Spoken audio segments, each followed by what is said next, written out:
नमस्कार जय जगन्नाथ मुझे जाजपुर बहुत सस्मिता आज न्यू ब्लॉग को आपन को स्वागत। आम कुशी मेला पहुँची गलु देखु केते सुंदर भाव में सब जिनस कुर्सी कार्य लगुवा जिनस सब मिल जाऊँगी। कारण हूँ ठेसर ठू आरंभ कर कचड़ा मेसीन धान कटा धान बछा रुआ सबू जिनस मिली। ये हूँ गाँ गहली चित्र गाँ परिवेश किपरि भाव में थाए ये आमको चित्र माध्यम जना होईची।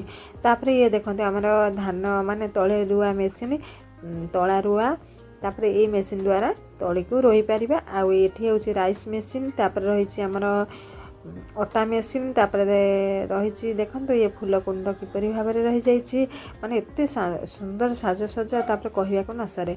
तापर आमे आसिलु कुसुम पोखरी को टिके बुलिबा कुसुम पोखरी देखने संध्या हो गलानी तापर आमे बुलाबुली सारी वर्तमान चलू। ये हूँ कुसुम पोखरी बहुत सुंदर भी